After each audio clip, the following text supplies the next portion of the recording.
Friends, welcome to miracle makers PSC. നമ്മൾ ഇന്ന് ഒരു SCRT സീരീസുമായിട്ടാണ് വന്നിട്ടുള്ളത്. നമ്മൾ എല്ലാ SCRT ചാപ്റ്റേഴ്സും കംപ്ലീറ്റ് ചെയ്യും. ഇപ്പം 10th പ്രിലിംസിന് വേണ്ടി പ്രധാനപ്പെട്ട ചാപ്റ്റേഴ്സ് മാത്രം നമ്മളിപ്പം കുറച്ച് നാളത്തേക്ക് വീഡിയോ എടുക്കുന്നുള്ളൂ. ഇന്ന് നമ്മൾ എടുക്കാൻ പോകുന്നത് 7th സ്റ്റാൻഡേർഡ് സാമൂഹ്യശാസ്ത്രം, ഇന്ത്യ പുതുയുഗത്തിലേക്ക്. സതി നിരോധിച്ച ഗവർണർ ജനറലാണ് വില്യം ബെന്റിക്. ഇന്ത്യൻ നവോത്ഥാനത്തിന്റെ പിതാവ് എന്നറിയപ്പെടുന്നത് രാജാറാം മോഹൻ റോയ്. മഹാകവി ടാഗോറിന്റെ അഭിപ്രായത്തിൽ ഇന്ത്യയിൽ ആധുനിക യുഗത്തിന് തുടക്കം കുറിച്ചത് രാജാറാം മോഹൻ റോയ്.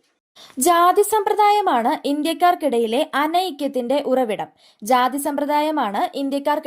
അനൈക്യത്തിന്റെ ഉറവിടം എന്ന് പറഞ്ഞത് രാജാറാം മോഹൻ റോയ്. ബ്രഹ്മസമാജം എന്ന സംഘടന സ്ഥാപിച്ചത് രാജാറാം മോഹൻ റോയ്. സ്വാമി ദയാനന്ദ സരസ്വതി രൂപീകരിച്ച സംഘടനയാണ് ആര്യസമാജം. ജാതി വ്യവസ്ഥയെയും വിഗ്രഹാരാധനയെയും എതിർത്ത നവോത്ഥാന നായകനാണ് സ്വാമി ദയാനന്ദ സരസ്വതി. വേദങ്ങളിലേക്ക് മടങ്ങുക എന്ന് ആഹ്വാനം ചെയ്തതാരാണ്? ദയാനന്ദ സരസ്വതി. സത്യശോധക് സമാജ് എന്ന സംഘടന സ്ഥാപിച്ചത് ജ്യോതിറാവ് ഫുലെ. അധസ്ഥിത വിഭാഗങ്ങളുടെയും സ്ത്രീകളുടെയും വിദ്യാഭ്യാസത്തിന് പ്രാമുഖ്യം നൽകിയ നവോത്ഥാന നായകനാണ് ജ്യോതിറാവ് ഫുലെ. വിധവ പുനർവിവാഹത്തെ പ്രോത്സാഹിപ്പിക്കുകയും ജാതി വ്യവസ്ഥയെ എതിർക്കുകയും ചെയ്ത നവോത്ഥാന നായകനാണ് ജ്യോതിറാവ് ഫുലെ. 12 വയസ്സ് വരെയുള്ള കുട്ടികൾക്ക് നിർബന്ധിതവും സൗജന്യവുമായ വിദ്യാഭ്യാസം നൽകണമെന്ന് വാദിച്ച നവോത്ഥാന നായകനാണ് ജ്യോതിറാവ് ഫുലെ. സ്ത്രീകളുടെ ഉന്നമനത്തിനായി ആര്യ മഹിളാ സഭ സ്ഥാപിച്ചത് പണ്ഡിത രമാഭായി ആണ്. ഇപ്പൊ പറഞ്ഞ എല്ലാ പോയിന്റ്സും ഇമ്പോർട്ടന്റ് ആണ്. നമുക്കൊന്നുകൂടെ ഒന്ന് ഓടിച്ചു നോക്കാം. സതി നിരോധിച്ചത് വില്യം ബെന്റിക്. ഇന്ത്യൻ നവോത്ഥാനത്തിന്റെ പിതാവ് രാജാറാം മോഹൻ റോയ്. മഹാകവി ടാഗോറിന്റെ അഭിപ്രായത്തിൽ ഇന്ത്യയിൽ ആധുനിക യുഗത്തിന് തുടക്കം കുറിച്ചത് രാജാറാം മോഹൻ റോയ് ആണ്.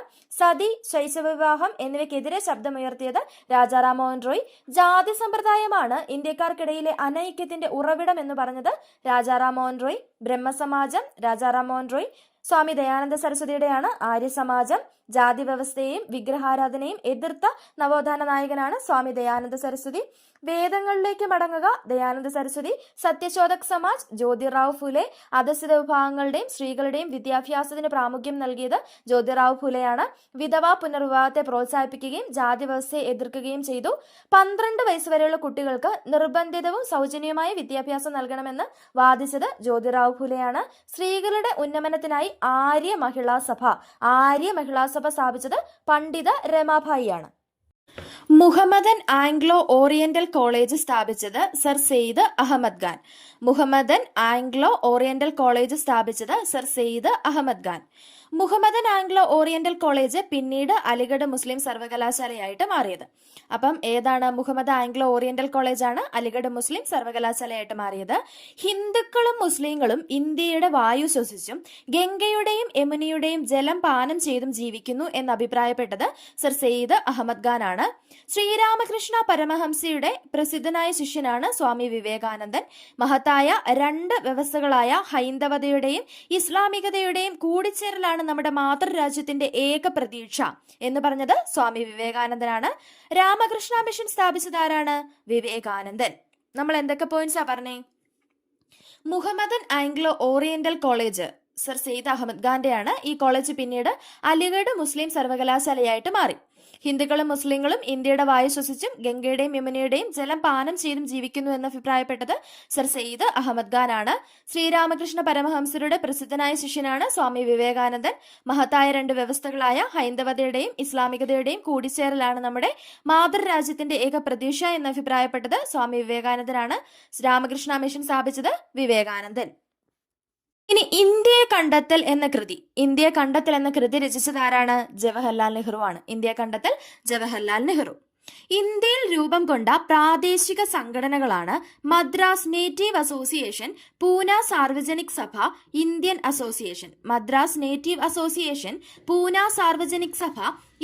അസോസിയേഷൻ. മതപരവും ഭാഷാപരവും പ്രാദേശികവുമായ വൈവിധ്യങ്ങൾക്കപ്പുറം എല്ലാ ഇന്ത്യക്കാരും ഒന്നാണെന്ന ബോധമാണ് ഇന്ത്യൻ ദേശീയത. എന്താണ്? മതപരവും ഭാഷാപരവും പ്രാദേശികവുമായ വൈവിധ്യങ്ങൾക്കപ്പുറം എല്ലാ ഇന്ത്യക്കാരും ഒന്നാണെന്ന ബോധമാണ് ഇന്ത്യൻ ദേശീയത. ഭാരതമെന്ന പേർ കേട്ടാൽ അഭിമാനപൂരിതമാകണം അന്തരംഗം, കേരളമെന്ന് കേട്ടാലോ തിളയ്ക്കണം ചോര നമുക്കു ഞരമ്പുകളിൽ. പറഞ്ഞതാരാ? ഇതാരുടെ വരികളാ? Vallathol.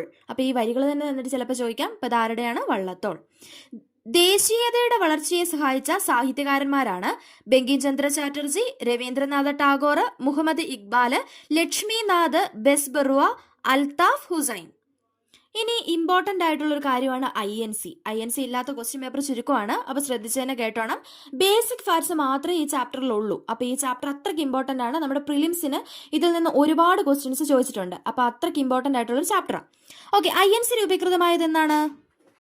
INC രൂപീകൃതമായത് 1885 December 28. INC രൂപീകൃതമായത് 1885 December 28. INC രൂപീകരിച്ചത് A.O. ഹ്യൂമാണ്. INCയുടെ ആദ്യ സമ്മേളനത്തിൽ പങ്കെടുത്ത ആളുകളുടെ എണ്ണം 72. INC രൂപീകൃതമായത് എവിടെ ചേർന്ന സമ്മേളനത്തിലാണ്? ബോംബെ, തേജ്പാൽ സംസ്കൃത കോളേജ്. INCയുടെ ആദ്യ സമ്മേളനത്തിൽ അധ്യക്ഷത വഹിച്ചത് WC ബാനർജിയാണ്. ആദ്യ യോഗത്തിലെ പ്രസംഗത്തിൽ നിന്ന് കുറച്ച് ലൈൻസ് കൊടുത്തിട്ടുണ്ട്. ഇന്ത്യയിലെ ഭരണ സംവിധാനം കുറെ കൂടി പരിഷ്കൃതമാകണമെന്നും നമ്മയും ഭരണത്തിൽ പങ്കാളികളാക്കണമെന്നും നാം ആഗ്രഹിക്കുന്നു. WC ബാനർജിയുടെ വാക്കുകളായിരുന്നു. ഇന്ത്യൻ നാഷണൽ കോൺഗ്രസിന്റെ പ്രധാന ലക്ഷ്യങ്ങൾ എന്തൊക്കെയാണ്? ഇന്ത്യയുടെ വിവിധ ഭാഗങ്ങളിൽ നിന്നുള്ള രാഷ്ട്രീയ പ്രവർത്തകർക്കിടയിൽ സൗഹൃദ ബോധം വളർത്തുക, ജാതി മത പ്രാദേശിക ചിന്തകൾക്കതീതമായി ദേശീയ അവബോധം വളർത്തുക, ഇന്ത്യക്കാരുടെ പ്രശ്നങ്ങൾ അധികാരികളുടെ ശ്രദ്ധയിൽപ്പെടുത്തുക. ബ്രിട്ടീഷ് ആധിപത്യത്തിനെതിരെ നടന്ന സംഘടിത പ്രക്ഷോഭങ്ങളെ ദേശീയ പ്രസ്ഥാനം എന്ന് വിളിക്കുന്നു. ബ്രിട്ടീഷ് ആധിപത്യത്തിനെതിരെ നടന്ന സംഘടിത പ്രക്ഷോഭങ്ങളെ ദേശീയ പ്രസ്ഥാനങ്ങൾ എന്ന് വിളിക്കുന്നു. ഓക്കെ, നമ്മൾ INCയുടെ കാര്യത്തിൽ ഇപ്പൊ പറഞ്ഞ എന്തൊക്കെയായിരുന്നു? INC രൂപീകൃതമായത് 1885 December 28. INC രൂപീകരിച്ചത് A.O. ഹ്യൂമാണ്. INCയുടെ ആദ്യ സമ്മേളനത്തിൽ പങ്കെടുത്ത ആളുകളുടെ എണ്ണം 72. INC രൂപീകൃതമായത് എവിടെ ചേർന്ന സമ്മേളനത്തിലാണ്? ബോംബെ, തേജ്പാൽ സംസ്കൃത കോളേജ്. INCയുടെ ആദ്യ സമ്മേളനത്തിൽ അധ്യക്ഷത വഹിച്ചത് WC ബാനർജിയാണ്. സമരരീതിയുടെ അടിസ്ഥാനത്തിൽ ദേശീയ പ്രസ്ഥാനത്തെ 3 ഘട്ടങ്ങളായി വിഭജിക്കുന്നു. മിതവാദ ദേശീയതയുടെ കാലഘട്ടം, തീവ്ര ദേശീയതയുടെ കാലഘട്ടം, ഗാന്ധിയൻ കാലഘട്ടം. അതിൽ 1885 മുതൽ 1905 വരെയുള്ള കാലഘട്ടമാണ് മിതവാദ ദേശീയതയുടെ കാലഘട്ടം. INCയിലെ മിതവാദി നേതാക്കളാണ് ദാദാഭായ് നവറോജി, ഗോപാലകൃഷ്ണ ഗോഖലെ, ബദറുദ്ദീൻ തിയാബ്ജി, ഫിറോസ് ഷാ മേത്ത. ദാദാഭായ് നവറോജി, ഗോപാലകൃഷ്ണ ഗോഖലെ, ബദറുദ്ദീൻ തിയാബ്ജി, ഫിറോസ് ഷാ മേത്ത. കോൺഗ്രസിലെ തീവ്രവാദി വിഭാഗത്തിന്റെ നേതാവാണ് ബാലഗംഗാധര തിലക്. ലോകമാന്യ എന്നറിയപ്പെടുന്നത് ആരാണ്? ബാലഗംഗാധര തിലക്. കോൺഗ്രസിലെ തീവ്രവാദി വിഭാഗത്തിന്റെ പ്രധാന നേതാക്കളാണ് ബാലഗംഗാധര തിലക്, ബിപിൻ ചന്ദ്രപാൽ, ലാല ലജ്പത് റായ്. അവരെന്തെന്നാണ് അറിയപ്പെടുന്നത്? ലാൽ ബാൽ പാൽ കൂട്ടുകെട്ട് എന്നാണ് അറിയപ്പെടുന്നത്. ലാൽ ബാൽ പാൽ എന്ന കൂട്ടുകെട്ടിൽ അറിയപ്പെടുന്നതാണ് ലാല ലജ്പത് റായ്, ബാലഗംഗാധര തിലക്, ബിപിൻ ചന്ദ്രപാൽ. തീവ്രവാദികളും മിതവാദികളും ഒന്നിച്ചത് ഏത് സമ്മേളനത്തിലാണ്? ഏത് INC സമ്മേളനത്തിലാണ്? ലക്നൗ സമ്മേളനം 1916. ലക്നൗ സമ്മേളനം 1916. അപ്പൊ 1885 മുതൽ 1905 വരെയുള്ള കാലഘട്ടമാണ് മിതവാദ ദേശീയതയുടെ കാലഘട്ടം. INCയിലെ മിതവാദി നേതാക്കളാണ് ദാദാഭായ് നവറോജി, ഗോപാലകൃഷ്ണ ഗോഖലെ, ബദറുദ്ദീൻ തിയാബ്ജി, ഫിറോസ് ഷാ മേത്ത. കോൺഗ്രസിലെ തീവ്രവാദി വിഭാഗത്തിന്റെ നേതാവാരാണ്? ബാലഗംഗാധര തിലക്. ലോകമാന്യ എന്നറിയപ്പെടുന്നത് ബാലഗംഗാധര തിലകാണ്.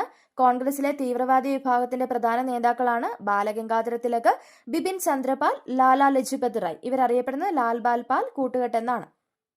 തീവ്രവാദികളും മിതവാദികളും ഒന്നിച്ചത് ഏത് സമ്മേളനത്തിലാണ്? ലക്നൗ സമ്മേളനം 1916. ഇനി ടാഗോറിന്റെ ഒരു കോട്ടുണ്ട്: പശ്ചിമ ബംഗാളും പൂർവ്വ ബംഗാളും ഒരു ഹൃദയത്തിന്റെ 2 അറകളാണ്. ഗംഗയും ബ്രഹ്മപുത്രയും ആശ്ലേഷിക്കുന്നതും ഫലഭൂഷിതമായ 2 അറകളാണിത്. ഈ അറകളിൽ നിന്ന് ഉത്ഭവിക്കുന്ന ചുടുരക്തമാണ് ബംഗാളികളുടെ സിരകളിലൂടെ ഒഴുകുന്നത്. ബംഗാൾ വിഭജന സമയത്ത് ഇങ്ങനെ അഭിപ്രായപ്പെട്ടത് ടാഗോറാണ്. ജസ്റ്റ് ഒന്ന് ഓർത്ത് വെച്ചേക്കുക. അഥവാ ഇങ്ങനെ കോട്സ് വന്നിട്ട് ചോദിച്ചിട്ടുണ്ടെങ്കിൽ നമുക്ക് ഉത്തരം എഴുതാൻ സാധിക്കുമല്ലോ. ഒന്നിച്ചു നിൽക്കുന്ന ബംഗാൾ ഒരു ശക്തിയാണ്. ബംഗാളിനെ വിഭജിച്ചാൽ ശക്തി കുറയും. നമ്മുടെ ഭരണത്തെ എതിർക്കുന്നവരുടെ കരുത്ത് ചോർന്നു പോകും. 1904 ബ്രിട്ടീഷ് ഇന്ത്യയിലെ ആഭ്യന്തര സെക്രട്ടറി ആയിരുന്ന റിസ്ലെ ബംഗാളിൽ നിലനിന്നിരുന്ന ജനതയുടെ ഐക്യത്തെക്കുറിച്ച് ഇപ്രകാരം നിരീക്ഷിച്ചു. അപ്പൊ ഇത് പറഞ്ഞത് റിസ്ലെയാണ്. അതൊന്ന് ഓർത്ത് വെച്ചേക്കാം. ബംഗാൾ വിഭജനത്തിനെതിരെ ഇന്ത്യയിൽ നടന്ന പ്രതിഷേധ പ്രവർത്തനങ്ങളാണ് പ്രതിഷേധ യോഗങ്ങൾ. വിദേശ വസ്തുക്കൾ വിൽക്കുന്ന കടകൾ ഉപരോധിച്ചു, വിദേശ വസ്ത്രങ്ങൾ തീയിട്ട് നശിപ്പിച്ചു, സ്വദേശി ഉൽപ്പന്നങ്ങളുടെ ഉപയോഗത്തെ പ്രേരിപ്പിച്ചു, ഇംഗ്ലീഷുകാർക്കെതിരെ പ്രകടനങ്ങളും പൊതുയോഗങ്ങളും സംഘടിപ്പിച്ചു. ഓക്കെ, ഇനി ഇമ്പോർട്ടൻ്റ് ആയിട്ടുള്ളൊരു കാര്യമാണ്, നമ്മൾ ഒരുപാട് ക്വസ്റ്റ്യൻ പേപ്പറിൽ കണ്ടിട്ടുള്ളതാണ്. ഈ ചാപ്റ്റർ പറഞ്ഞ എല്ലാം തന്നെ നമ്മൾ പ്രിലിംസിനും മെയിൻസിനുമായിട്ട് കണ്ടിട്ടുള്ള ക്വസ്റ്റ്യൻ തന്നെയാണ്. അപ്പം ചോർച്ചാ സിദ്ധാന്തം എന്ന് കേൾക്കാത്ത ആരും ഉണ്ടാകില്ല. ആരാണ് ചോർച്ചാ സിദ്ധാന്തത്തിന്റെ ഉപജ്ഞാതാവ്? ദാദാഭായ് നവറോജി. അപ്പം നമുക്ക് ചോർച്ചാ സിദ്ധാന്തം എന്താണെന്ന് നോക്കാം. ദാദാഭായ് നവറോജിയുടെ പ്രധാന സംഭാവനയാണ് ചോർച്ചാ സിദ്ധാന്തം. ഇന്ത്യയുടെ സമ്പത്ത് ഇംഗ്ലണ്ടിലേക്ക് പലതരത്തിൽ ചോർത്തിക്കൊണ്ടുപോയിരുന്നു. ശമ്പളമായും സമ്മാനമായും നികുതിയായുമായിരുന്നു ഈ സാമ്പത്തിക ചോർച്ച. ഇന്ത്യയുടെ ദാരിദ്ര്യത്തിനുള്ള കാരണം ഈ ചോർച്ചയാണെന്ന് ദാദാഭായ് നവറോജി സമർത്ഥിച്ചു. ബംഗാൾ വിഭജനം നടന്നതെന്നാണ് 1905. ബംഗാൾ വിഭജനം നടത്തിയത് കഴ്സൺ പ്രഭു. ഭിന്നിപ്പിച്ച് ഭരിക്കുക എന്ന ബ്രിട്ടീഷ് തന്ത്രത്തിന്റെ ഭാഗമായാണ് ബംഗാൾ വിഭജനം നടന്നത്. ഇന്ത്യയുടെ വന്ധ്യവയോധികൻ ആരാണ്? ദാദാഭായ് നവറോജി. ദാദാഭായ് നവറോജി ചോർച്ചാ സിദ്ധാന്തം അവതരിപ്പിച്ച കൃതിയാണ് poverty and un British rule in India. ചോർച്ചാ സിദ്ധാന്തം, Dadabhai Naoroji, poverty and un British rule in India. Balagangadhara Tilak ആരംഭിച്ച പത്രങ്ങൾ ഏതൊക്കെയാണ്? മറാത്ത കേസരി. മറാത്ത കേസരി, ബാലഗംഗാധര തിലക്. സ്വാതന്ത്ര്യം എന്റെ ജന്മാവകാശമാണ്, ഞാനത് നേടുക തന്നെ ചെയ്യും. സ്വാതന്ത്ര്യം എന്റെ ജന്മാവകാശമാണ്, ഞാനത് നേടുക തന്നെ ചെയ്യും. ആര് പറഞ്ഞതാണ്? ബാലഗംഗാധര തിലക്. ബംഗാൾ വിഭജനം റദ്ദ് ചെയ്തത് ആരാണ്? Hardinge second, 1911. ഇന്ത്യയിൽ സർവേന്ത്യ മുസ്ലിം ലീഗ് രൂപം കൊണ്ടത് 1906. മുസ്ലിം ലീഗിന്റെ സ്ഥാപകരാണ് ആഗാഖാൻ, നവാബ് സലീമുള്ള ഖാൻ. ആരൊക്കെയാണ്? ആഗാഖാന്, നവാബ് സലീമുള്ള ഖാൻ. ബാലഗംഗാധര തിലക് ആരംഭിച്ച പത്രങ്ങളാണ് മറാത്ത കേസരി, സ്വാതന്ത്ര്യം എന്റെ ജന്മാവകാശമാണ്, ഞാനത് നേടുക തന്നെ ചെയ്യും, ബാലഗംഗാധര തിലക്. ബംഗാൾ വിഭജനം റദ്ദ് ചെയ്തത് ഹാർഡിഞ്ച് സെക്കൻഡ്. ഇന്ത്യയിൽ സർവേന്ത്യ മുസ്ലിം ലീഗ് രൂപം കൊണ്ടത് 1906. മുസ്ലിം ലീഗിന്റെ സ്ഥാപകരാണ് ആഗാഖാന്, നവാബ് സലീമുള്ള ഖാൻ. മുസ്ലിം ലീഗ് രൂപീകൃതമായത് എവിടെയായിരുന്നു? ധാക്ക. സൂറത്ത് പിളർപ്പ് നടന്ന വർഷമാണ് 1907. സൂറത്ത് പിളർപ്പ് നടന്നത് 1907. 1907 സമ്മേളനത്തിൽ കോൺഗ്രസ് പിളരുകയും ദേശീയ പ്രസ്ഥാനത്തിന്റെ പ്രവർത്തനങ്ങൾക്ക് താൽക്കാലികമായി ദുർബലപ്പെടുകയും ചെയ്തു. അപ്പൊ സൂറത്ത് പിളർപ്പ് നടന്ന എന്നാണ്? 1907. ഇന്ത്യൻ സംസ്കാരത്തിൽ ആകൃഷ്ടയായി 1893 ഇന്ത്യൻ പൗരത്വം സ്വീകരിച്ച ഐറിഷ് വനിതയാണ് ആനി ബെസന്റ്. ഇന്ത്യൻ സംസ്കാരത്തിൽ ആകൃഷ്ടയായി 1893 ഇന്ത്യൻ പൗരത്വം സ്വീകരിച്ച ഐറിഷ് വനിതയാണ് ആനി ബെസന്റ്. 1916 ഹോം റൂൾ പ്രസ്ഥാനം ആരംഭിച്ചത് ആനി ബെസന്റ് ആണ്. ഹോം റൂൾ പ്രസ്ഥാനം എന്താണ്? ഒന്നാം ലോക യുദ്ധാനന്തരം ഇന്ത്യക്ക് സ്വയംഭരണം നൽകും എന്ന പ്രതീക്ഷയിൽ കോൺഗ്രസ് യുദ്ധത്തിൽ ബ്രിട്ടനെ പിന്തുണച്ചു. ഈ സമയത്ത് ഇന്ത്യൻ ദേശീയ പ്രസ്ഥാനത്തെ സജീവമാക്കി നിലനിർത്തിയത് ബാലഗംഗാധര തിലക് പൂനെ കേന്ദ്രീകരിച്ചും ആനി ബെസന്റ് മദ്രാസ് കേന്ദ്രീകരിച്ചും ആരംഭിച്ച ഹോം റൂൾ പ്രസ്ഥാനങ്ങളായിരുന്നു. സർവേന്ത്യ മുസ്ലിം ലീഗുമായി സഹകരിച്ച് ബ്രിട്ടീഷ് വിരുദ്ധ സമരങ്ങൾ സംഘടിപ്പിക്കാൻ തീരുമാനിച്ച കോൺഗ്രസ് സമ്മേളനമാണ് 1916 ലക്നൌ സമ്മേളനം. സർവേന്ത്യ മുസ്ലിം ലീഗുമായി സഹകരിച്ച് ബ്രിട്ടീഷ് വിരുദ്ധ സമരങ്ങൾ സംഘടിപ്പിക്കാൻ തീരുമാനിച്ച കോൺഗ്രസ് സമ്മേളനമായിരുന്നു 1916 ലക്നൌ സമ്മേളനം. ലക്നൌ സന്ധി ഒപ്പുവെച്ചത് എന്നാണെന്ന് ചോദിച്ചാൽ 1916. ലക്നൌ സന്ധി ഒപ്പുവെച്ചത് 1916. ഒരു ഇമ്പോർട്ടന്റ് പാഠമാണ് നമ്മളിപ്പോൾ പഠിച്ചത്. ഇനി വരുന്ന 10th പ്രിലിംസിന് ഒരുപാട് ഉപകാരപ്പെടുന്ന ഒരു ചാപ്റ്ററാണ്. അപ്പം നിങ്ങൾ സ്കിപ്പ് ചെയ്യാതെ ആദ്യം തൊട്ട് അവസാനം വരെ കാണുക. വീഡിയോസ് ഇഷ്ടപ്പെടുന്നുണ്ടെങ്കിൽ ലൈക്ക് ചെയ്യാനും ഷെയർ ചെയ്യാനും സബ്സ്ക്രൈബ് ചെയ്യാനും മറക്കരുത്. Okay, thank